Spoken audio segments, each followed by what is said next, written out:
In this video, I'm going to show you one of the more interesting things you can do with the WPF and XAML. I'm going to show you how you can do 3D. And I'm going to do it all in this program called XAMLPad. XAMLPad is a program where we can go in here and just start typing stuff, some type of controls, and automatically they start getting thrown up on the screen here. So I can just go in here and say like the width of something, and now we have something with a width. And I can put in more controls under other controls, and you'll see that I don't have to compile and do all the Visual Studio type stuff, and it just kind of happens right away. So we don't have to wait for the overhead of compiling. Very nice. So like I say, today we're going to discuss 3D. As I showed in previous videos, what we can actually do with XAML is basically anything. It's how we do controls. You just saw me put up buttons and stuff. So we put up buttons, and we put up, you know, everything you could do in a WinForm, basically. All that kind of stuff. But we can take it a step further by doing our 3D in here as well. We don't need to tap into the world of direct 3D directly. Deep down, that's what's happening, but we don't need to work that kind of stuff directly. And not only that, we don't even need to touch the C# VB.NET world. Everything I'm doing here, and everything I'm going to do, we can go ahead and do in C# and VB.NET, but I'm going to go ahead and do it in XAML. We're not even going to open Visual Studio in this video. So, there's a few things you need to know about 3D, okay? And I'm just going to kind of go over some of the 3D concepts as I go along. Basically, we have to start out with a viewport. And what we're basically talking about is a viewport 3D. That's the object we're talking about. So now we have viewport 3D. A viewport 3D is basically where the 3D is. Okay, so we're going to put some sort of 3D in here. It could be some objects, or rotating this, or rotating that, or some kind of charts in 3D moving around or whatever. And we can go ahead and have buttons above it and below it. It's just this little portion of 3D in the world. But that is where the 3D goes. Now, when we're working in the 3D world, we need a few things.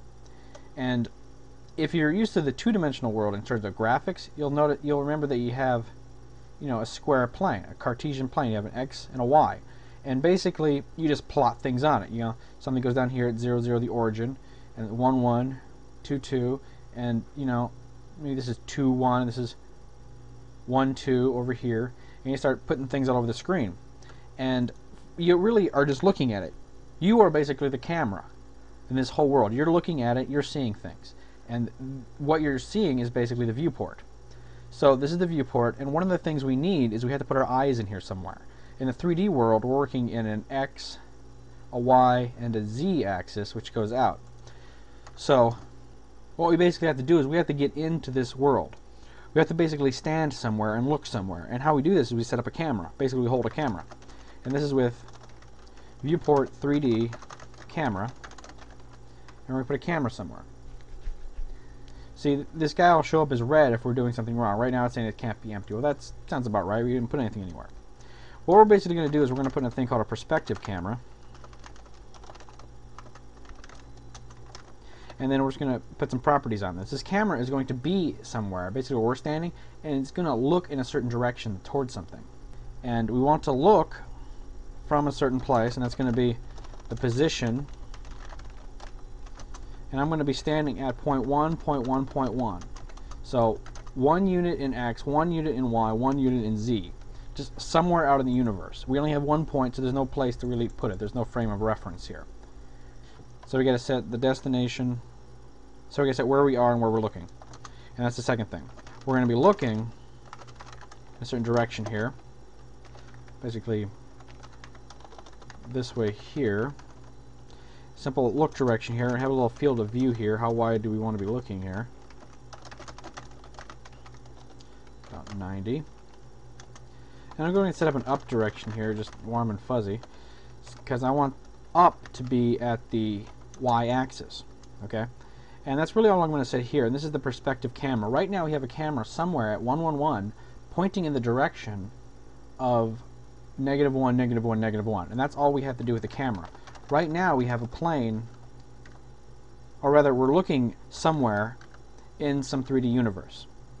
Okay? We're looking from somewhere to somewhere. And now the thing that gets really confusing is I'm saying that I'm standing here, I'm looking over here, right? Well, basically we are going to be holding the camera sitting in our chairs here, or standing by our desks, wherever we are. So we're going to be staring at it, and if the object's in front of us, it's just going to be right out here. We're just going to see it as though this person over here would see it looking over here. I know that's rather confusing, but I'm sure you'll get it. Okay, so then what we have to do is we have to put some models in here. Basically some sort of shapes and all kinds of other things. And we do this by Model Visual 3D. And now mind you, I might have videos in the future where I go over this stuff a lot slower and I go over each concept one by one. This is just a demonstration, so don't go ahead and try to learn everything. I do this stuff in an accelerated fashion, so you can go ahead and rewind the video and stuff like this and just look at it at your own pace, because that's what pausing and rewinding is all about.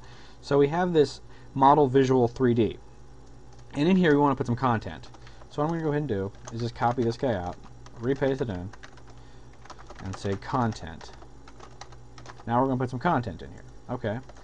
Blah, blah, blah, can't be empty. I know, we're not done yet. So we go over here, we're going to put something in here. We're going to go ahead and put a Model 3D group. Now, when we have all these nested things, you're going to be tempted to think, my goodness, what a lot of work. Would you like to see this done in Direct 3D? I don't think so. Okay, so here we go. We're going to in here, we have a Model 3D group. This is a group of 3D models. Not a big deal. Okay, so one of the things we're going to have to put in here is light. We got to have light somewhere, right? That's basically the second 3D concept. If the first really is 3D space, the second would be a camera. You're standing somewhere looking in a certain direction. The third would be light. You got to have lighting somewhere. You can have a directional light where it's somewhere, pointing somewhere. Or what we're going to do is basically cheat and say just ambient light, light everywhere. So ambient light of the color white, and Fiat Lux. There we go. So now we have light, which, you know, you can't really tell because it's white anyways, but believe me, now we have light. Or rather, believe me if there wasn't light before. Okay, then we're going to go ahead and we're going to add a geometry model.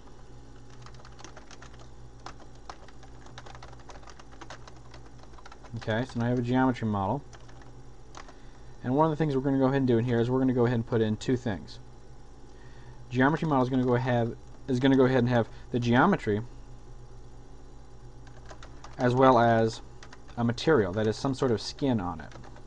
So we're going to go over here and say geometry. That's going to be the first one here. And then we're going to have a thing called material. Okay. So now I have both of these, and it's complaining there's nothing in there. That's understandable. Let's go ahead and open this up a little bit so you can see a bit more of what we're doing. That would actually make sense now. Now you can actually see what's going on. Okay. So what we're going to go ahead and do in here is we're going to set up a Mesh Geometry 3D. And it's just going to be by itself here. Go ahead and do it over here to make it easy on me. Then I'll tab it out to make it look good. And we're just going to describe this thing. So the first thing I want to do is put its positions of the points. Positions. Okay. And I want something in the lower left over here. Or I shouldn't say lower left. I should say minus 1x minus 1y. Okay. And we're going to do it all on one plane. We're just going to cheat. And basically it's going to be two-dimensional in a three-dimensional world. So then we're going to go ahead and say it's to the right 1, down 1 in the z-plane. Then we're going to go ahead and say over on the x1, up on the y, still over here, and then 1 on the upper right hand corner. And we just use that terminology because it's easier. Okay, then I'm going to go ahead and set up triangle indices. Now this is the part that gets most people. It got me at least, and it gets most people in the forums.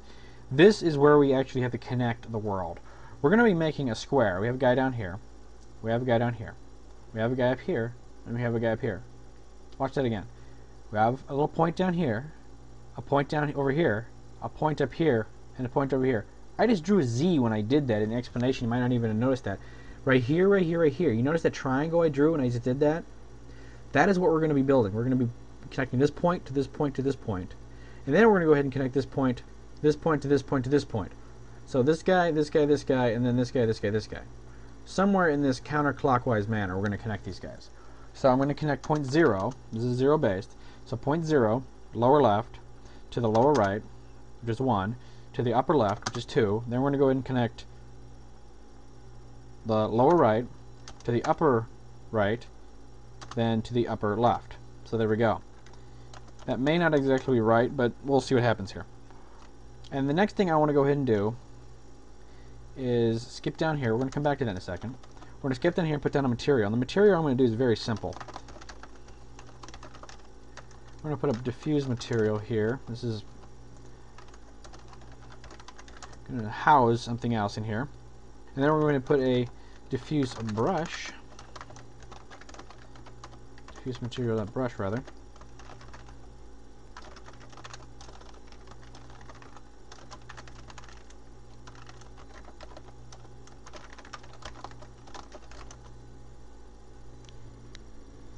Okay, there we go. That's not exactly working because I can't spell.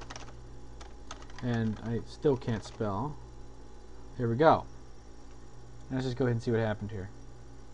Now we have this square somewhere in the 3D world. Just believe me, it's a square. I mean, in a two-dimensional world, if we're thinking in two-dimensional in the context, this is the weirdest looking thing in the world. It just doesn't make any sense. But it's a square, and we're looking at it at a certain angle. Okay? So one thing we can go ahead and do in here is make this a little easier to look at. You can see that we're going to be able to move this. We're going to be able to move around the camera here.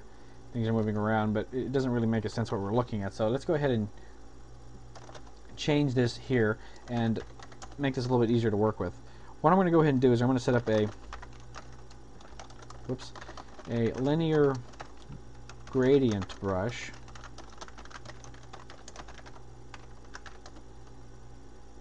And then in here, I'm going to go ahead and put linear gradient stops. So, gradient stops. You know, you can actually hit this button to stop the parsing and then refresh everything manually. So I'm going to go ahead and do that right now so it doesn't trip out on me constantly. There we go. I'm going to say gradient stop, color.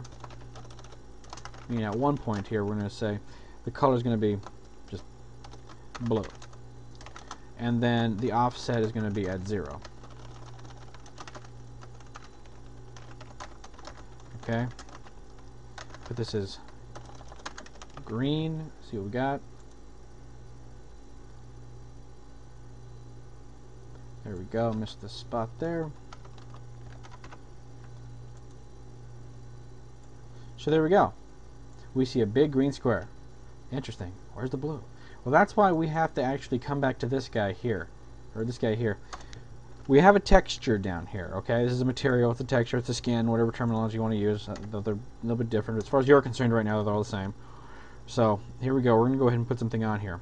We're going to go ahead and say that the texture coordinates are, you know, these are something, you know, there's some sort of coordinates. And it's going to be two-dimensional, believe it or not.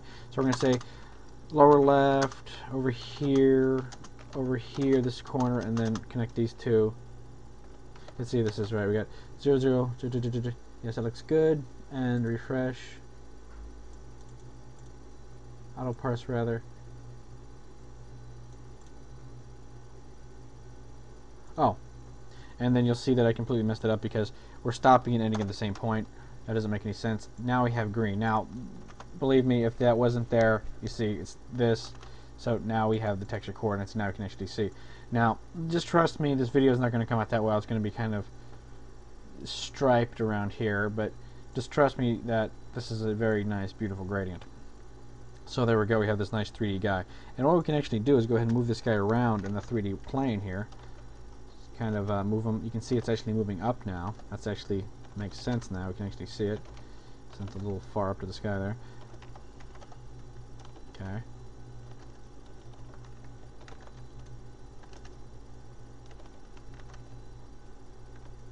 Okay, and we can go ahead and move it in another direction. Now you can see it's heading back, and you can see if we go ahead, and it's going to go ahead and guess what? It's going to move this way. Oops, it's going to move over there, and then we can go ahead and change the up direction here just to confuse everybody. Now it's just facing flat here, or it's just flat rather, and now it's going to go ahead and slide around here. Okay. Let's go ahead and move this guy over a little bit here. There we go. Now watch this. This is the part that's going to be kind of trippy out. I'm going to go ahead and get rid of this brush again and put something else in here. Put what we call a visual brush. And the visual brush doesn't have a gradient stop, but it does have visual. And one of the things the visual does is something that may make you fall out of your seat. Check this out.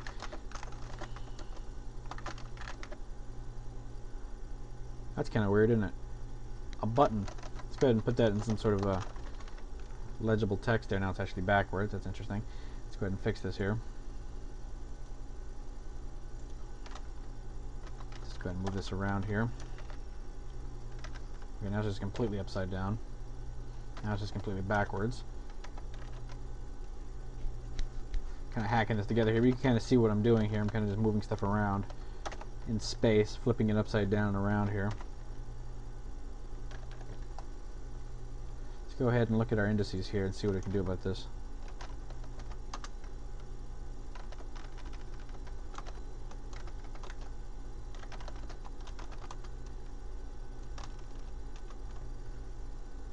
We actually just go ahead and fix our mapping of the coordinates here. I had it backwards. I'm a little slow with that. There we go.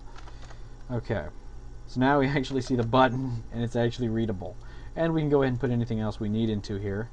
So let's go ahead and put a stack panel here.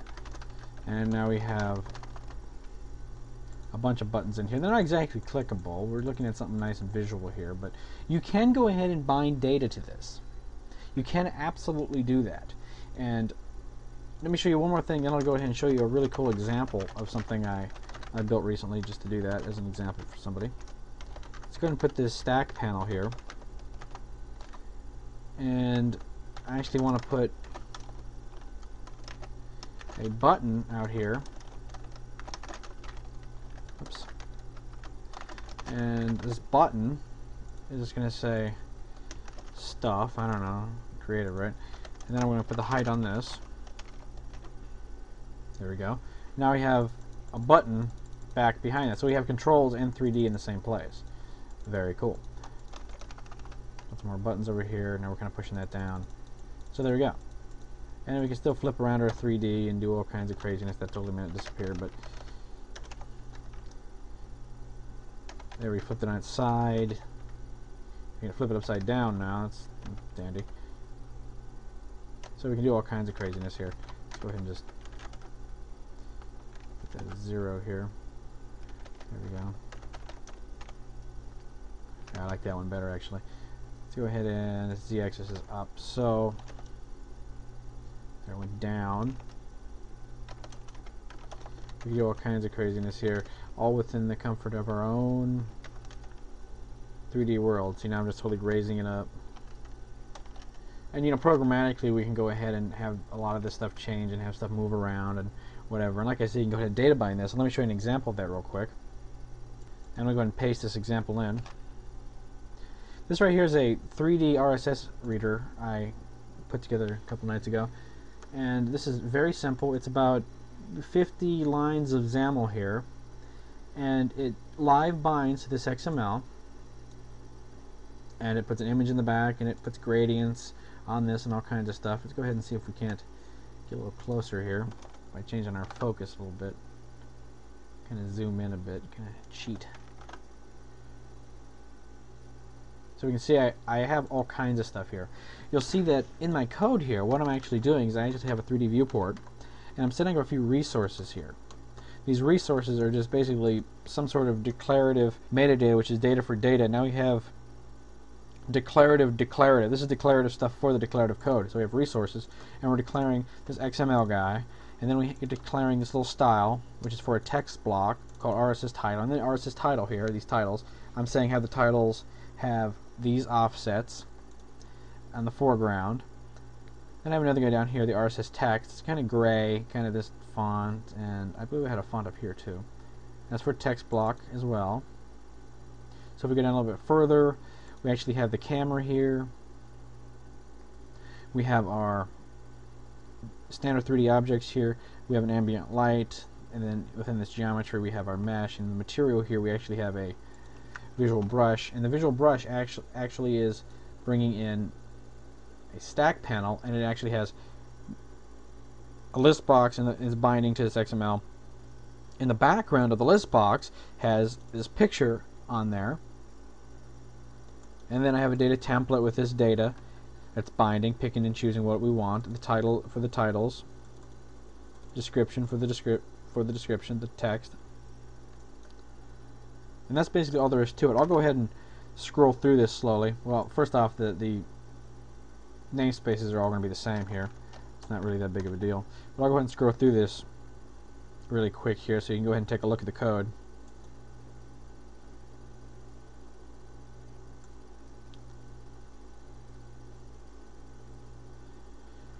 It's actually really not that complex, and this does actually live bind to the source. So as you can see, 3D in the WPF with XAML is very powerful, and everything you see here could actually be done in code. Most examples you'll see online are actually doing this stuff in code. So you can go ahead and create your objects on the fly and whatnot. Now this video is meant to be a demonstration. You're not meant to learn a thing from this, but if you do learn something, that's an extra bonus. Now as far as 3D theory and all that, there's all kinds of 3D theory on the internet. You can go ahead and read it. It's very simple, actually. Don't overthink it, don't overcomplicate it. As far as the XAML, go ahead and start typing in Visual Studio. The IntelliSense is amazing. Things will just fall together. You'll get errors where you mess stuff up. And there's great examples online. And you can go ahead and use this, as you're seeing on the screen, as a basis for any of whatever you're doing. So I hope this video was somewhat helpful to you.